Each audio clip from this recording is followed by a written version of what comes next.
va travailler ce soir? Oui? Avec les bébés? Avec les bébés? Oui? Avec les bébés de maman qui sont malades? Ah, tu viens de bébé.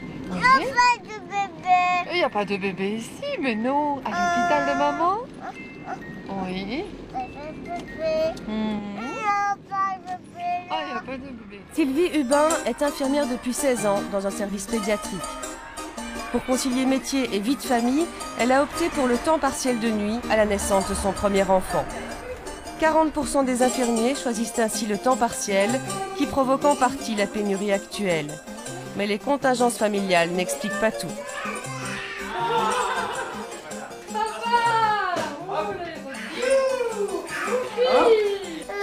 On va dans le bain maintenant?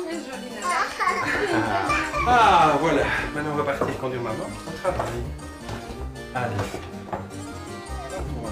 Aujourd'hui, bien souvent, le personnel soignant est amer et découragé. Pour comprendre les raisons de ce découragement, il suffit de pousser la porte des hôpitaux, de regarder vivre ceux qui nous soignent et souhaiter qu'ils tiennent bon en attendant du renfort.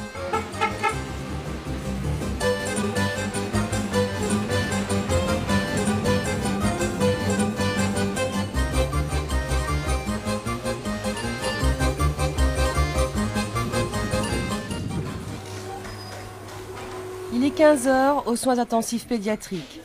Un petit patient remonte de salle d'opération. Kathleen Noir se tient prête, il faut l'installer sans tarder.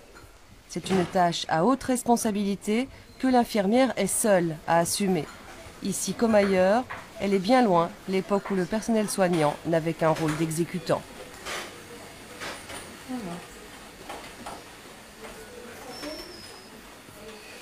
Il faut lui donner tout le sang qui est ici.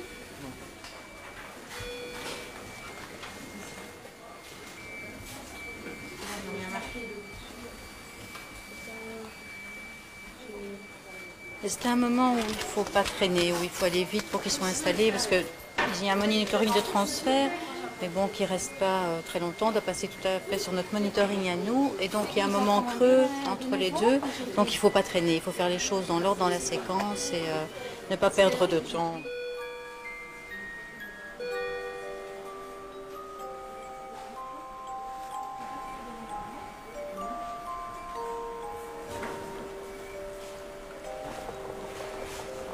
Même si on est nombreuses maintenant, vu la charge de travail qui est normale, ce qui nous a permis de faire notre travail correctement, il suffit qu'un ou deux cas, soit se déstabilisent, soit des nouveaux patients qu'il faut équiper, mettre des cathéters et tout, ça va mobiliser parfois 2 ou 3 infirmières pendant plusieurs heures. Alors le reste de l'équipe doit compenser toute la charge de travail. En plus, je veux dire, il y a quand même beaucoup de médecins ici, donc il y a beaucoup d'ordres qui arrivent en même temps. On peut vous demander à la fois 10 choses. Parfois, vous avez 2 ou 3 enfants et chaque enfant n'est pas soigné par le même médecin. Et donc, chaque médecin va arriver, vous donner des ordres en vous demandant de faire ceci, de faire cela. Bon, l'ordre, ça va prendre un certain temps, il va vous dire faites ceci, mais ça représente une charge de travail peut-être de 1 heure ou 2 heures de temps après. Mais à certains moments, ça tombe mal parce que c'est parfois chez les 3 mêmes enfants et puis vous êtes tout à coup dans une situation de débordement où il faut changer des cathéters, aller à un examen en même temps. Comment vous voulez faire? C'est pas possible, quoi. Voilà, Lily, viens.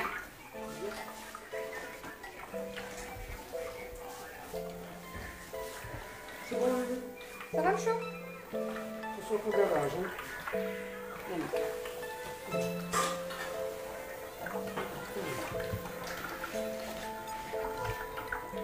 15 kg 700.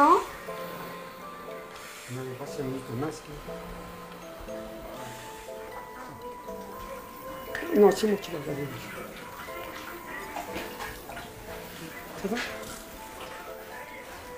C'est bien mis? Voilà. Bien, je vais tourner l'attention.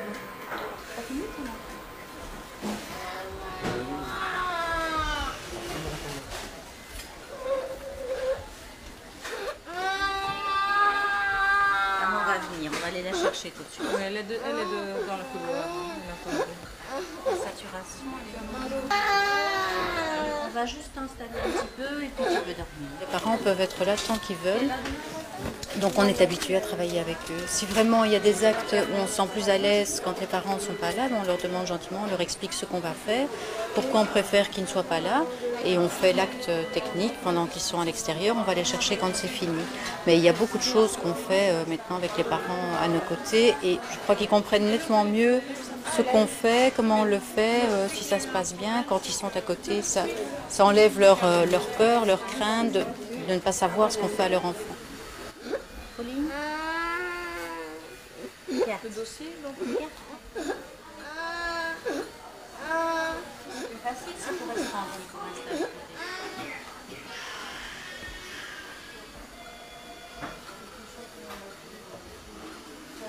Moi, je ne peux pas m'occuper d'un enfant sans avoir en tête ses résultats de laboratoire, sans avoir en tête la détresse de sa famille. Je veux dire, si une famille va mal par rapport à la situation de l'enfant, si je ne peux pas passer du temps avec cette famille, à l'écouter, à la rassurer, renseigner ou donner des informations, ça aussi pour moi, c'est pas une prise en charge globale de l'enfant. Et ça, c'est aussi très frustrant.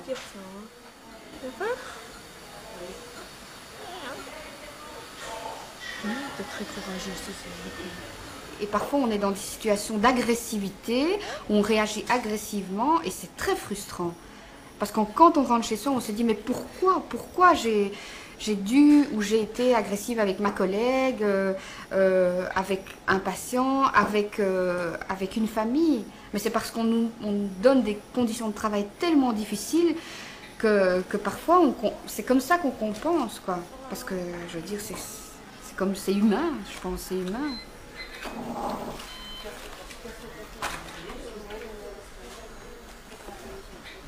Avec des normes de personnel pas assez importantes, des médecins, aussi des normes pas assez importantes, des gens qui sont fatigués, et des gens qui sont trop jeunes, qui viennent d'être formés, des gens qui ont trop de patients et qui suivent plusieurs patients en même temps. Vous avez le phénomène où ce sont plein de petites erreurs, pas des erreurs importantes, des petits oublis qui s'accumulent et qui se superposent et qui à la longue peuvent mener à des catastrophes. Et alors, sauf que ici on a affaire avec des gens et donc ces catastrophes, ça se paye en vie humaine, ça se paye en santé, ça se passe en choses qui n'auraient jamais dû arriver ici normalement, on dit toujours ça, normalement. Mais on n'aimerait pas que ça arrive à son père, à sa mère, on n'aimerait pas que ça arrive à sa sœur ou à son enfant. On espère toujours que ça va arriver à quelqu'un d'autre, mais pas à soi, pas à sa famille. Et ça arrive. Et il y a des choses qui arrivent, oui.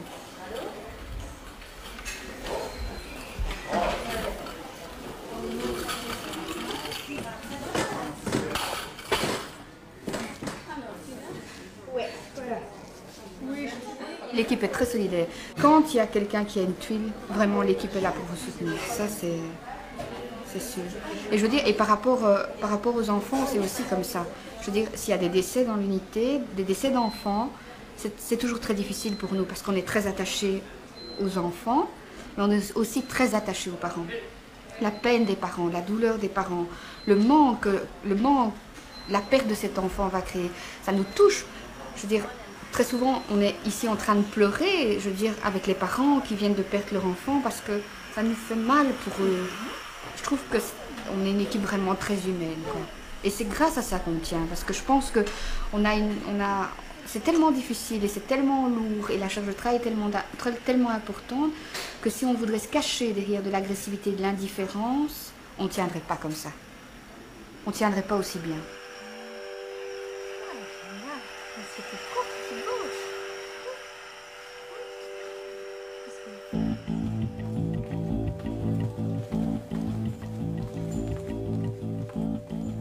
Marie Doms, elle, n'a pas résisté au rythme des soins intensifs. Elle a préféré changer de service et d'hôpital. Vu la pénurie de personnel qui s'était installée au sein de ce service, ma charge de travail ne cessait d'augmenter et je n'avais plus le temps d'assurer des soins des soins de base dignes d'un patient. Donc, comme je pense, tout le monde doit s'occuper d'un patient. C'est un gros souci aussi aux soins intensifs, étant donné qu'on a des machines qui sont de plus en plus nouvelles, les technologies vont de plus en plus vite. Et on avait un problème aussi face à la formation par rapport à ces machines. On n'avait plus le temps non plus d'aller aux formations. Je n'avais plus le temps, je pense, moi personnellement, de m'occuper du patient comme je devais m'en occuper. C'est-à-dire consoler un enfant qui pleure, c'est-à-dire accueillir des parents d'un enfant qui se fait hospitaliser en soins intensifs. C'est quelque chose de dramatique et de très lourd pour les parents. C'est-à-dire aussi de donner à boire un enfant qui a faim, et ne pas devoir le mettre en gavage parce que le temps presse, parce qu'on a encore 1000 choses à faire et qu'il nous reste 1 heure pour faire ces 1000 choses. Et je pense que ça, c'est un gros souci. C'est une raison personnelle parce que moi, je ne pouvais plus rentrer chez moi en étant frustrée de ne pas avoir pu faire le travail que je me devais de fournir. Et voilà, j'ai quitté alors que je trouve que c'est un métier extraordinaire quand on a les moyens de bien le faire.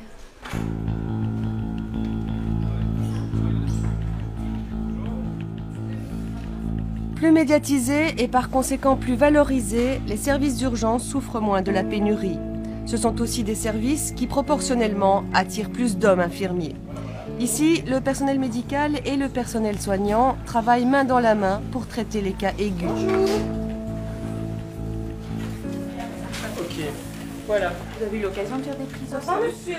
La cohésion de l'équipe est très forte, c'est indispensable, tout comme le sont les qualités d'organisation et de sang-froid.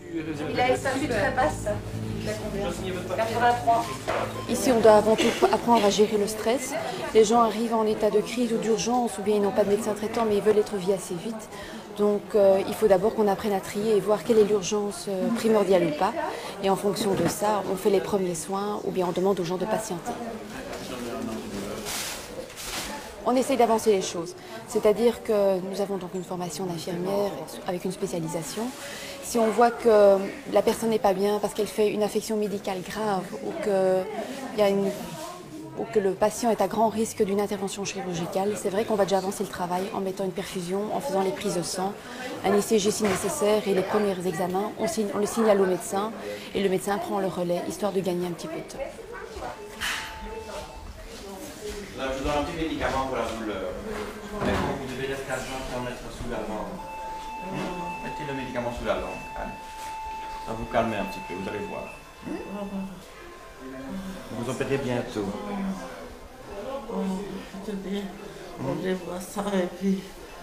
Donc vous le gardez au-dessus du doigt. Pour qu'on sait bien suivre. Voilà. Allez, un peu de courage encore. Un peu de courage. On ne vous oublie pas. Allez. Ah, ça va là, je reviens. Je vous en prie, monsieur. Allez, on va vous installer là, on va parler 2 minutes. Dis-moi qu'est-ce qui s'est passé ici.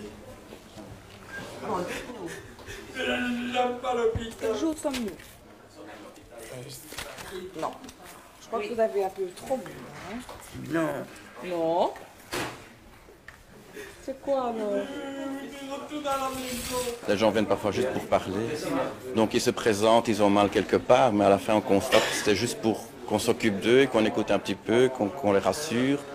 Et qu'après ils rentrent à la maison, il n'y a pas de problème. Donc on fait tout, quoi. Le social, la médecine, l'infirmier, tout. 1, 2, 3.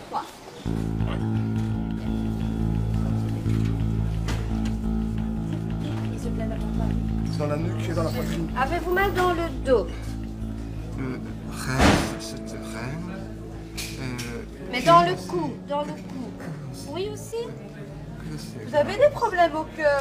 Non. Non, c'est maintenant. Monsieur, vous n'allez pas bouger la tête, aucun mouvement. Ça va? Restez bien immobile.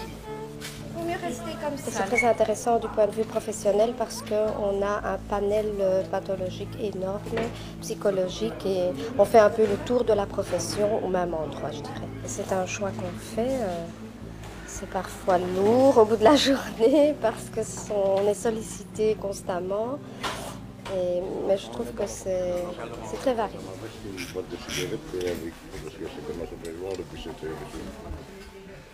Et vous, qu'est-ce qui vous a attiré dans ce métier qui est quand même plutôt féminin? plutôt féminin. Je sais pas, moi j'aime bien donc l'aspect social, j'aime bien parler, j'aime bien bouger, j'aime bien m'occuper des autres personnes. Vous n'aimez pas quand on dit que c'est plutôt féminin? Vous trouvez que c'est pas vrai? Non, parce que de plus en plus, on voit qu'il y a de plus en plus d'hommes dans le métier, comme dans les stewards et tout ça, les hôtesses de l'air, ils sont de plus en plus entourés de hommes aussi, donc je crois pas. C'est vrai que dans le temps, c'était plutôt féminin parce qu'il y avait plutôt le côté religieux. Mais maintenant, de plus en plus, ça devient technique, de plus en plus, ça devient... Donc la médecine évolue, donc nous, on évolue aussi. Donc on voit quand même de plus en plus d'hommes se mettre dans le métier. Et dans les rapports avec les médecins, c'est plus facile d'être un homme ou ça n'a pas d'importance? Non, je crois pas que ça a d'importance. Pas à ma connaissance quand même. C'est vrai que parfois il faut négocier avec le médecin et tout ça, mais un homme ou une femme, il n'y a pas de différence. Et il ne peut pas avoir une différence non plus, je trouve. Non.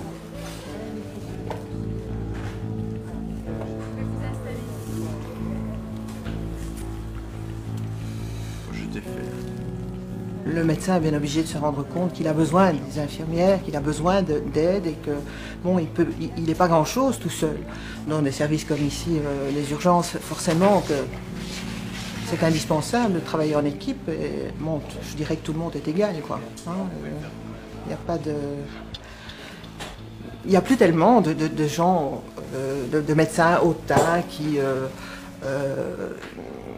donnent des ordres, dont la distance, comme on voit dans les films, ça n'existe pratiquement plus, hein, de moins en moins en tout cas.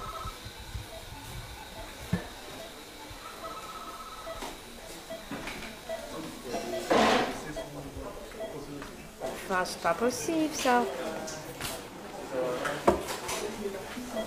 Ouais, c'est ça. Le lit n'est pas fait maintenant, le 3A.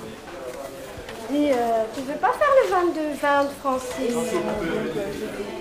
On est pris par une surcharge de travail, il n'y a pas que les patients à faire, il faut mettre le service en ordre, il y a des lits à changer, il y a beaucoup de téléphones, il faut accueillir les nouveaux arrivants par ambulance et tout ça, c'est pas toujours évident, on a de moins en moins le temps.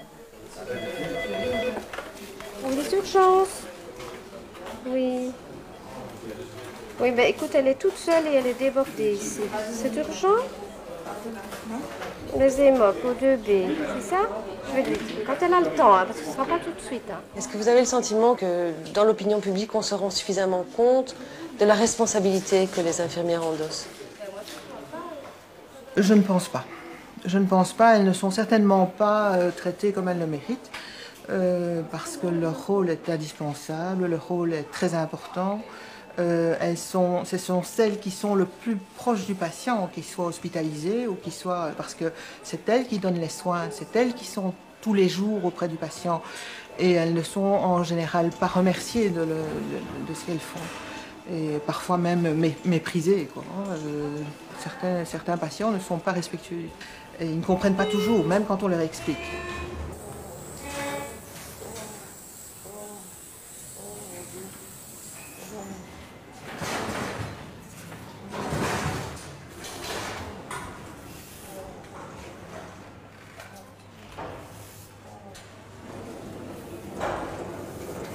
Vous êtes satisfaite du rapport que vous avez avec les médecins?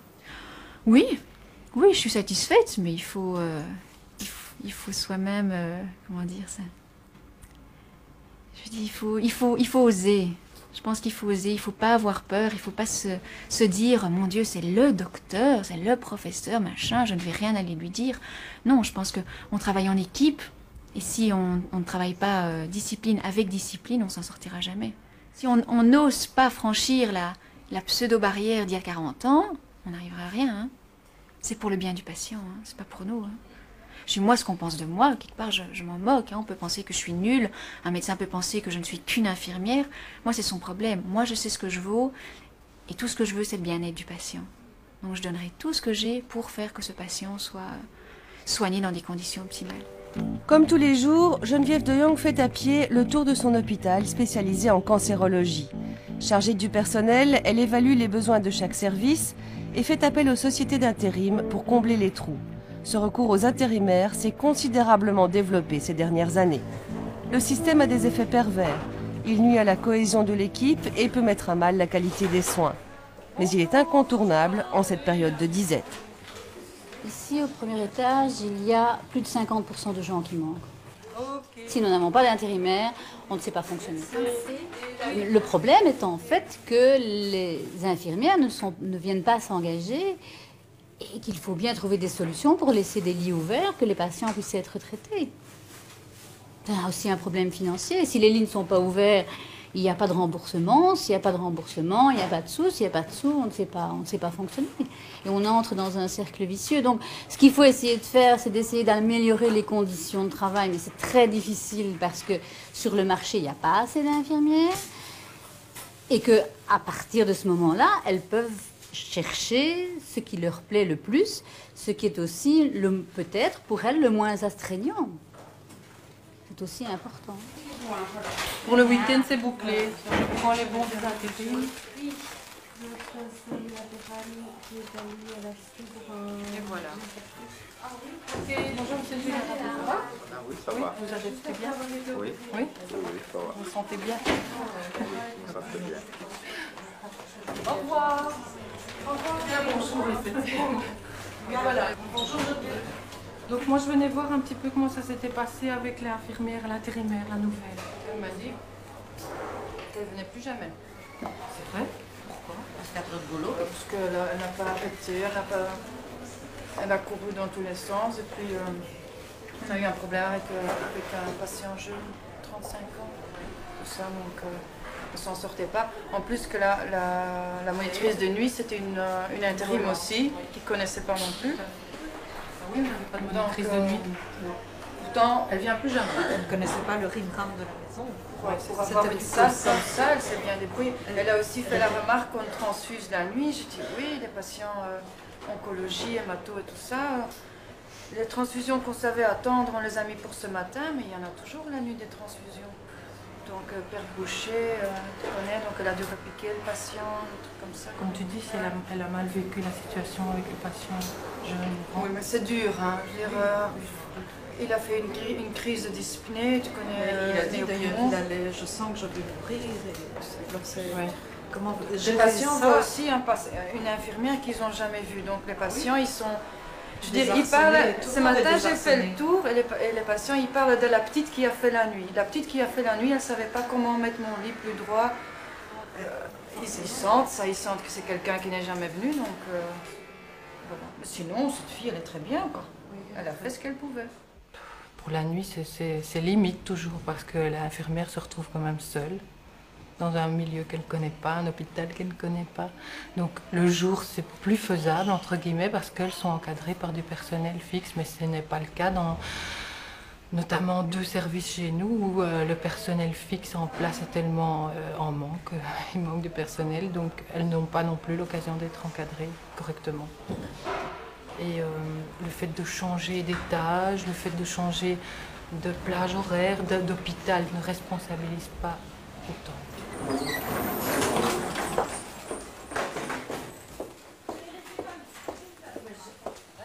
Vu le marché qu'il y a pour le moment, il y a très moyen de faire son shopping. Hein. C'est comme acheter un aspirateur, on prend ce qui nous convient, on prend au plus proche de chez soi, bien que je trouve que ce ne soit pas une motivation très gratifiante. On ne va pas travailler dans un hôpital parce que c'est à côté de chez nous. On va travailler dans un endroit parce que ça nous convient. Et il ne faut pas se cacher, on est au XXIe siècle, le rapport qualité-prix, ça joue. Hein. Alors il y a des telles différences de salaire au sein d'un hôpital à l'autre que c'est clair que quand on sort de l'école, qu'on va à la limite vivre seul, qu'on vient d'acheter une voiture et qu'on a un prêt à rembourser, si on peut aller gagner 10 000 francs ailleurs, on ira ailleurs. Je pense que oui. Sauf si vraiment on est motivé par sa branche et qu'on se dit non, c'est là que je veux travailler. Moi j'ai voulu travailler en secteur public où c'est vrai que je gagnais moins bien ma vie parce que je voulais vraiment travailler dans ce service-là. Mais je comprends ceux qui vont ailleurs, bien sûr.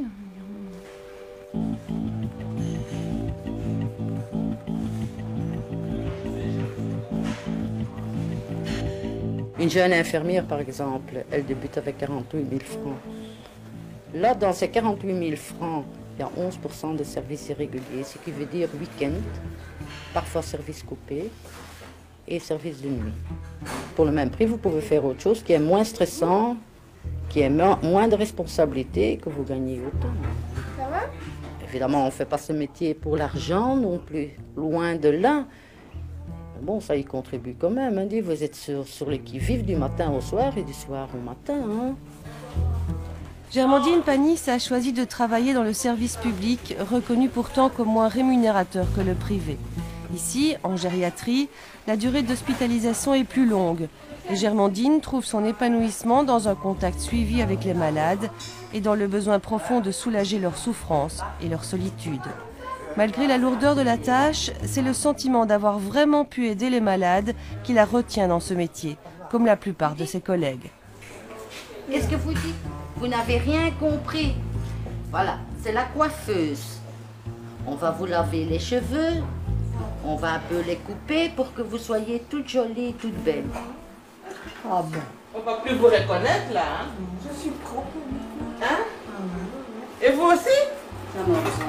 Moi, on fait que les laver et les sécher parce qu'ils ondulent naturellement. Vous étiez déjà jolie, mais maintenant, oui.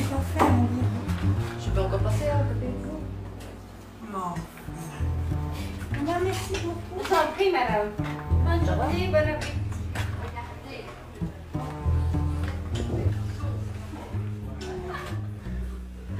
Allez, venez. Elle va trouver qui est beau. Vous lui plaisez. Ah, voilà. Allez, marchez droit alors si vous voulez m'impressionner.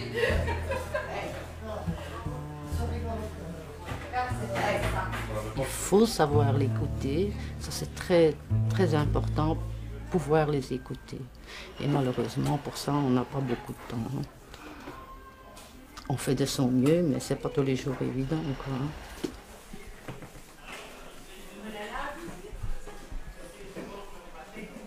Et aussi la charge de travail, ça c'est indiscutable, ça c'est lourd. Hein? Et le stress aussi, parce que, comme je vous dis, il faut penser pour les personnes âgées. Donc, faut la mettre par exemple dans son fauteuil. Mais c'est une personne âgée qui reste pas tranquille. Il faut aussi avoir l'idée de mettre un gilet de contention, parce que vous n'avez pas encore tourné le dos, vous allez la trouver par terre. Vous devez prévoir ce qui peut arriver. Pas de solution, ce sera non. Venez alors, vous, monsieur. Oui, monsieur. Oui. Vous venez? Allez.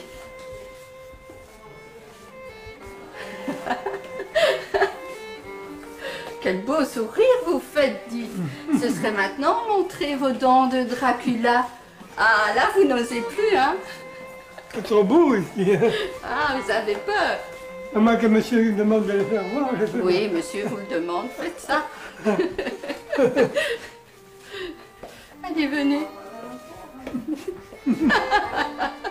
Venez.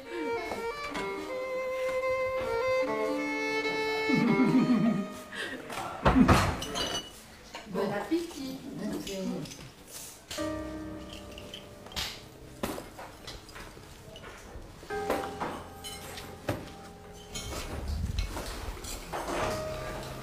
Voilà, vous pouvez continuer à manger maintenant. Merci. Merci, madame. Et en général, vous les gardez assez longtemps ici?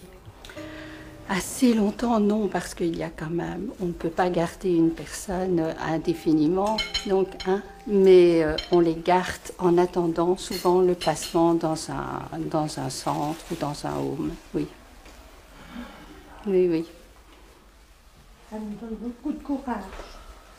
Pourquoi? Pour rien. Parce que je suis là-dedans. Vous allez être placé, c'est ça? Et pourquoi pleurez-vous comme ça?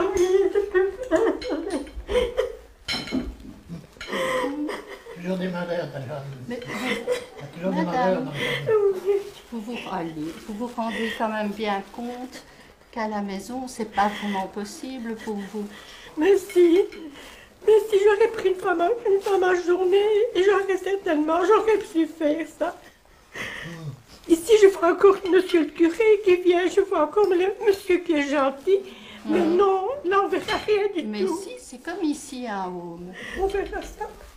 Mais alors, je serais prise comme dans en prison, et je devrais rester. Vous vous faites une fausse idée. Oui, je viendrai chez vous pour vous le dire. Vous savez ce qu'on va faire? On va demander à l'assistante sociale qu'elle vous accompagne dans un home. Et comme ça, vous pourrez visiter et vous verrez. Oui. Hein? On va faire ça? Oui. Comme ça, vous ne partirez pas là sans savoir. Vous saurez déjà, on vous montrera déjà votre chambre et vous verrez. Si vous ne vous plaisez pas, vous êtes maître de vous, vous dites non, c'est pas possible, je vais essayer encore. Il y a quelqu'un qui... Quand c'est pris sur le vif comme ça, il faut réagir. On ne peut pas dire un petit instant, je vais appeler quelqu'un, parce que c'est à ce moment-là qu'il faut parler, c'est à ce moment-là qu'il faut essayer de trouver les mots qui les aident un petit peu. Mais on ne peut pas toujours aller dans le sens où la personne dit, parce qu'on sait très bien que c'est pas ce qu'elle va. Excusez-moi. Ça va, j'y vais. Et donc ça veut dire que si vous voulez prendre le temps, vous n'êtes pas trop regardant sur vos horaires, quoi. Vous terminez souvent plus tard. Ah non, là, les horaires, je vous dis, vous savez quand vous rentrez, et quand vous sortez, ça vous l'êtes jamais sûr. Hein? Par exemple, j'ai fini à 15h30, il y a une dame à 15h15 qui fait un malaise. Je ne vais pas dire à ma collègue, j'ai fini, hein, tu reprends. Non, vous continuez avec votre patient jusqu'à quand vous avez fini. Et ça, vous prendrez avec le repas, comme vous avez mal quand vous prenez ça. Ça va?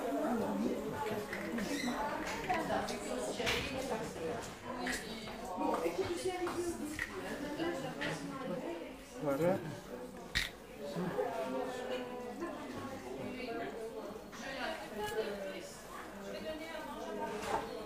Bientôt? Fermez les gueulets pour n'importe chose.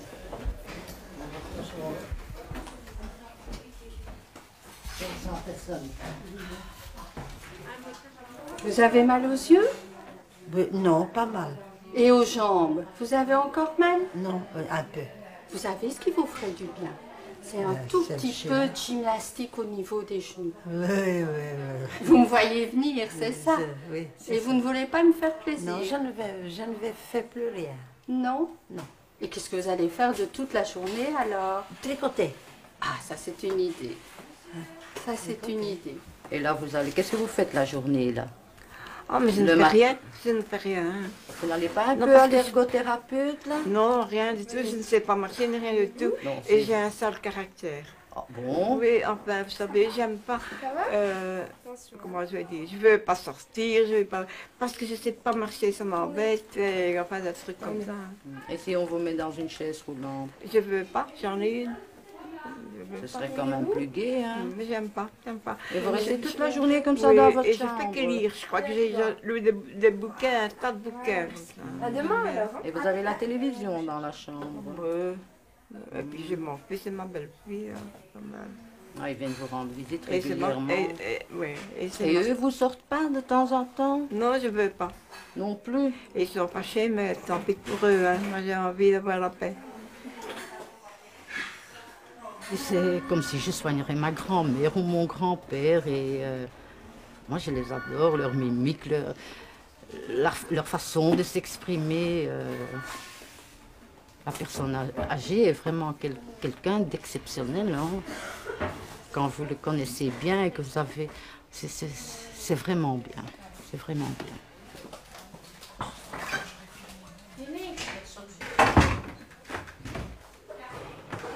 Oui.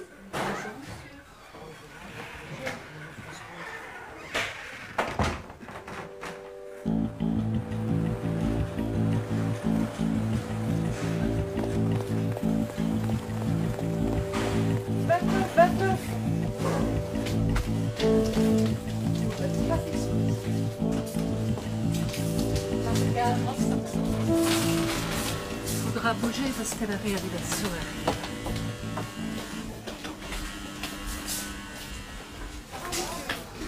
C'est bon.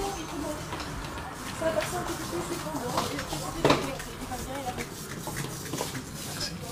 On essaie de m'aider ici. Et le patient, lors de sa séance de kinésithérapie, a fait un malaise. Et le kiné nous a prévenus. Et bon, effectivement, il fallait appeler l'ARCA parce qu'il n'allait pas bien du tout. Et finalement, le patient a récupéré un rythme normal. Et vous avez vu ça immédiatement sur le monitoring en fait, qui est dans votre bureau? Oui, tout à fait. Et puis le kiné au chevet du patient a bien vu que le patient n'allait pas bien du tout et nous a appelés. Et l'arrêt est arrivé très très vite? Ah oui, tout à fait. L'ARCA arrive dans la minute, dans les secondes qui suivent. il remonte de réanimation avec le chariot et ça va très vite.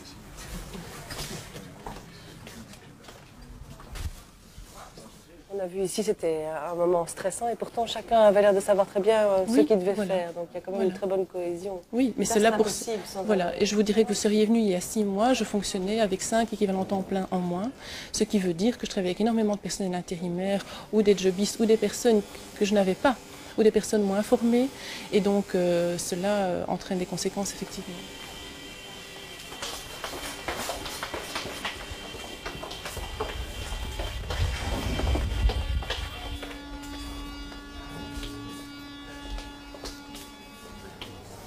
Il faut savoir que dans les appels des patients, il y a des appels qui sont différenciés entre des appels urgents ou pas urgents. Quelqu'un qui est branché au monitoring, si l'alarme du monitoring se met en route, ça sonne d'office urgent, ce qui explique qu'à ce moment-là, on court. On fait la différence entre une sonnette banale, où c'est parfois un patient qui demande une bouteille d'eau, que sais-je, et ce genre de sonnette où là, on se précipite de fait. Dans un service d'étage comme celui-ci, tout va trop vite. Le temps d'hospitalisation est réduit, les médecins sont débordés, la pression est accrue et le repos est rare. Les éléments se conjuguent pour faire fuir le personnel en place et décourager les jeunes. Toutes les difficultés de la profession se trouvent ici exacerbées et la sourde amertume des infirmiers se fait de moins en moins muette. Une matinée comme aujourd'hui, il faut bien se rendre compte que travailler avec du personnel non qualifié, eh bien on court à la catastrophe parce que si l'infirmière est occupée d'un côté et puis d'un autre, et enfin à un moment donné on ne sait pas se diviser. On ne peut pas laisser tomber le patient qu'on est en train de soutenir pour faire une toilette, on ne peut pas abandonner un pansement où les plaies sont à l'air. Enfin, il faut une norme de personnel qualifié auprès des patients.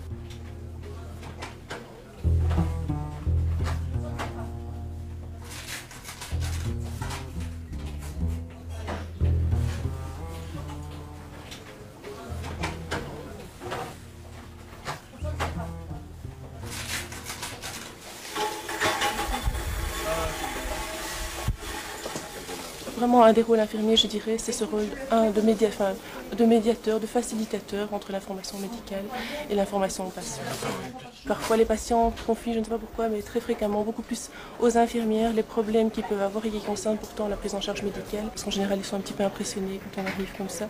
Ils ne disent rien, donc c'est aussi les aider à exprimer ce qu'ils ressentent aussi comme difficultés, les douleurs éventuellement, les problèmes par rapport au traitement, etc. Les questions aussi, les questions. Oh là là, ma cravate.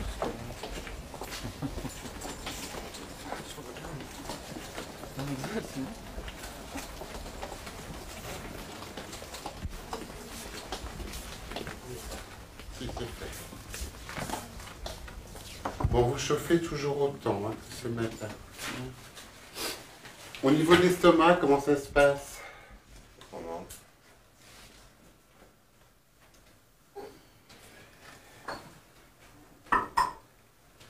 Vous vous sentez capable de boire un petit peu ou pas? Pas normalement. Je vous pose la question, est-ce que vous vous sentiriez capable? Oui. Vous avez commencé à faire du gaz? Non. Vous avez l'impression que ça travaille là-dedans? Non.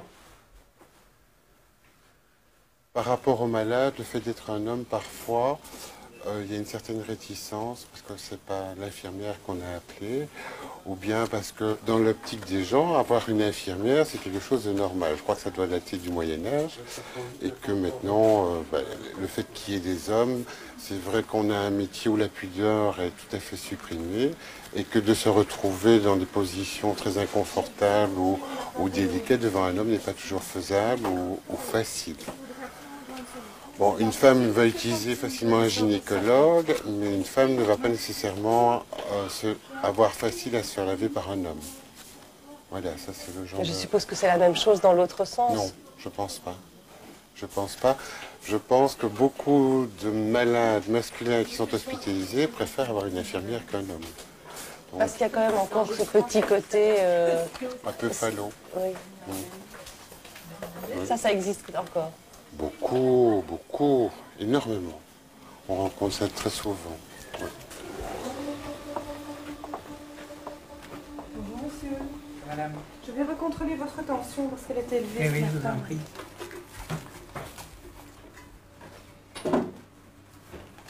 Vous avez pris votre médicament ce matin? Oui, oui. À mon avis, ce sera...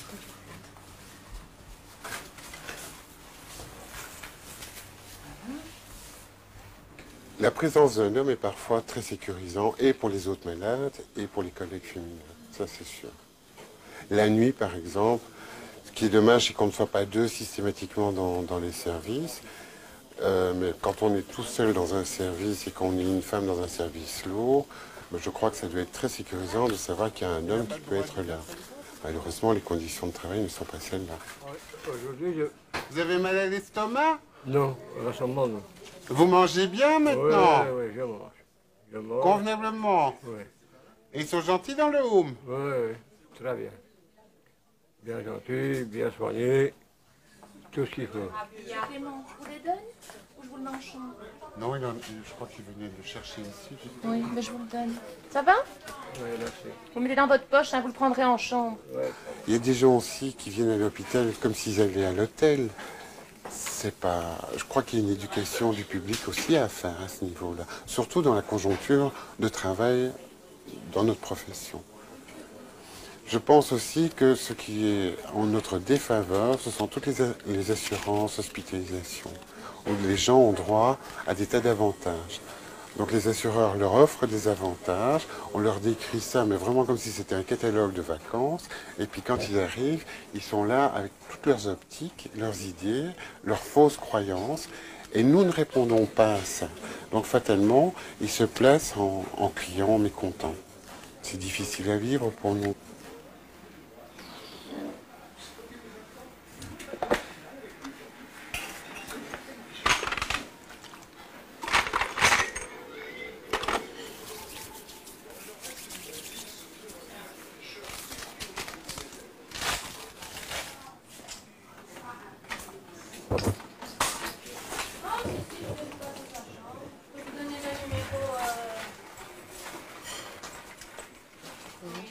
Alors là, en fait, vous avez terminé de distribuer les médicaments et de faire les traitements.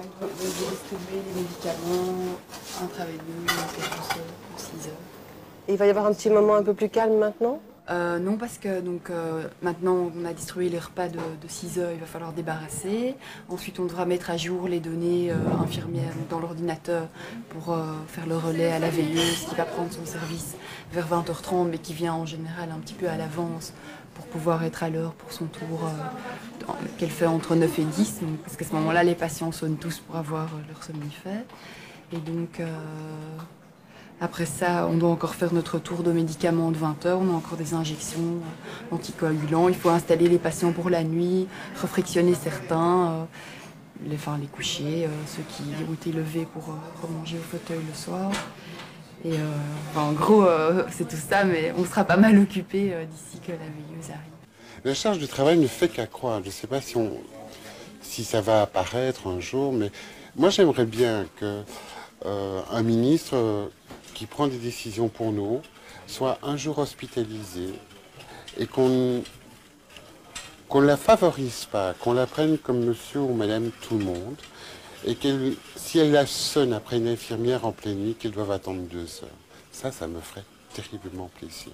Qu'elle se rende compte, c'est pas parce qu'on dort ou qu'on tricote ou qu'on lit un bouquin, c'est parce qu'on doit répondre à d'autres sonnettes, c'est parce qu'il y a du boulot à faire, et que fatalement il y a des priorités.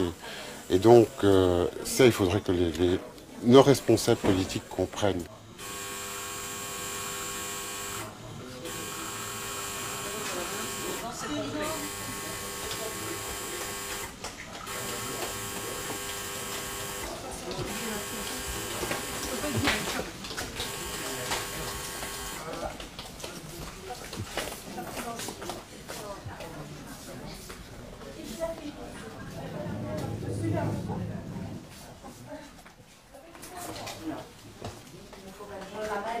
Vous avez pris un comprimé, ça vous a aidé?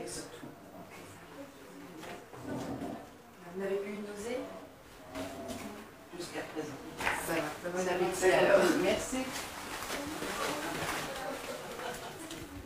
Ce que moi je crains, c'est que ça devienne de pire en pire, quoi. C'est ce qui est en train de se discuter avec notamment la loi de Madame Elwood. Donc c'est de mettre apparemment sur le terrain des gens qui seraient de moins en moins qualifiés, et l'infirmière lui déléguerait certains actes. Donc on va vous dire oui, c'est vrai que pour faire une toilette Ou, je sais pas, pour répondre à une sonnette, il ne faut pas nécessairement être infirmière, mais ce qu'il faut bien savoir, je pense qu'une infirmière, c'est quelqu'un qui a été formé pour prendre en charge un patient de manière globale, donc sous tous ses aspects bio, psychosociaux.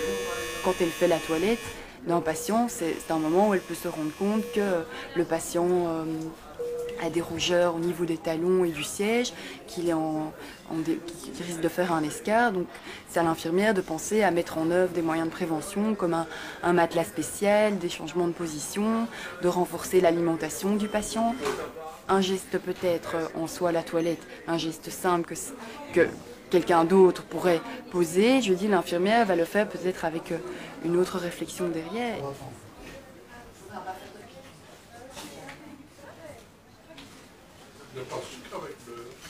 Une autre question qu'on peut se poser, c'est qu'actuellement, dans les rythmes de travail qui est celui d'aujourd'hui, théoriquement, les infirmières sont censées travailler jusqu'à 65 ans. Et là, on peut effectivement se demander, avec toute la nécessité d'avoir quand même une résistance physique, des problèmes de dos, etc., comment pourra-t-on vivre dans ces services où, théoriquement, effectivement, il y aura une certaine partie du personnel qui aura autour de 60, 55 ans et autres. Je crois que pour certains, ça se passera très bien, pour d'autres, ça va être vraiment difficile à gérer, oui.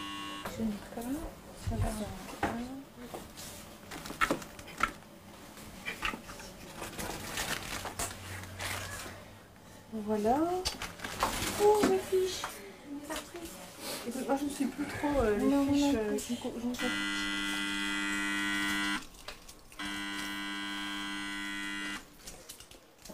Et dans ces conditions-là, dans votre service, il y a beaucoup d'infirmières qui craquent ou qui sont en burn-out? Oui, bien sûr. Enfin, par rapport à l'année passée, en un an, mais j'ai perdu 5 infirmières temps plein. Donc c'est pas un hasard sur 17. Il y a le personnel qui tient le coup et qu'il faut, vu les compétences qu'ils ont acquises pendant des années et vu leur expertise, qu'il faut pouvoir maintenir en place. Et par rapport à ces personnes-là, rien n'est fait que du contraire. C'est un petit peu comme si elles étaient... Enfin, il faut savoir que ces infirmiers-là ressentent très mal toutes les mesures qui sont en train de sortir, soi-disant pour aider la profession infirmière. Je prends pour exemple encore ce qui vient de sortir maintenant, offrir 105 000 francs par mois brut à un kiné pour faire des études d'infirmière, alors qu'une infirmière qui commence n'a pas ça, enfin, c'est une insulte, c'est rien d'autre qu'une insulte.